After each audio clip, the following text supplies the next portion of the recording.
कष्ट में पुकार रहल बा, बहुत कष्ट में बा। बुझाता जे हमरा जाही के पड़ी, बिना गइले काम न फरियाई। बाबा बाबा हम आ गए बाबा। बाबा सचमुच लोग कह रहे कि बड़ा दया दे बनी।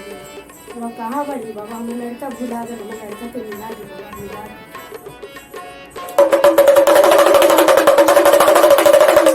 हे महाभाग, उठो, अब तोहर भाग जागे वाला बा। अब हम सचमुच में आ गए हैं। उठो आ देखो, हम आ गए हैं। अब तोहर दुख दूर हो जाई आ लड़को मिल जाई तोहर। लेकिन एगो काम करे के पड़ी। बाबा का करे के पड़ी बाबा, जौन कहम तन हम करम बाबा।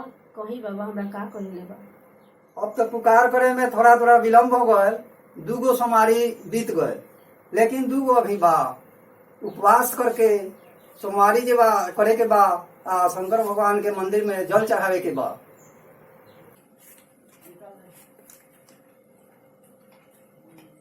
बाबा आ गए बनी, बाबा आ गए बनी बा। बाबा कहाँ गई बाबा, अंत ध्यान काहे बाबा हो गई हमरा जीवन से, जीवन हमर धन्य हो गइल बाबा। कहाँ गई बाबा। अरे तो काहे बेचैन भल करू, का भल बा? ए जी हम एगो सपना में देखनी है कि बाबा हमार साक्षात बाबा सपना में हमके दर्शन देली। कहला कि बाबा धाम जाके जल चढ़ावे के आ दुनो जनी उपास रहे के बा, आ जल चढ़ावे के, उनका भजन कीर्तन सब करे के बाटे। अब रोरा समझे हमरा के लेके चली। शंकर जी से दर्शन भइल ह? हाँ भइल। शंकर जी आयल न? हाँ आयल कहलन ह कि सोमवारी करी ह? हाँ सोमवारी करी ह। हमनी के तो गरीब बानी, तो कहाँ से हमनी के बाबा धाम जाए? बाबा कहलन कि चारों तरफ जहाँ मंदिर बा तहाँ हम बानी सावन में। हम कहता ई कि बाबा धाम में बानी, वो बात नहीं कि हम चारों सब मंदिर में बानी। जहाँ जल रहल वहीं मिली हमरा। तो ठीक बा, 2 गो सोमवारी तो खत्म हो गए। अगला सोमवारी जौन आवता ओमे हमनी के दुनो गोरा चलल जाई। अगर ज्यादा परेशानी बा तो हम चला में, तो तू जाके जल ढार के यहाँ शंकर जी खुश हो जी। दोनों जनी भूखले रहम। तो ठीक बा, हमनी के तैयार है सोमवार के दिन हमनी के चलल जाई। बगल में गांव बा, वहाँ शंकर जी के मंदिर बा, जल लेके चलल जाई, ढारल जाई। ठीक बा। भांग धतूरा जौन लागल ऊपर चढ़ावे के बा।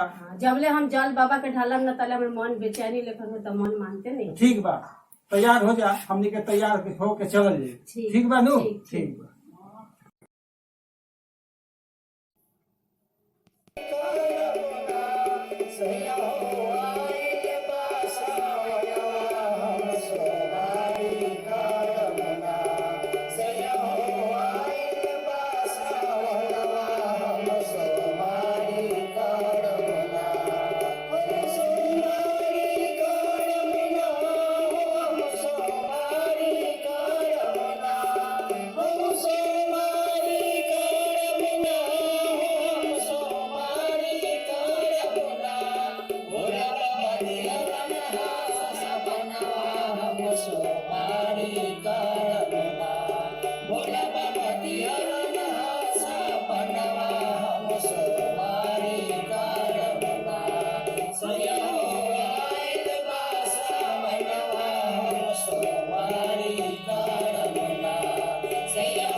दा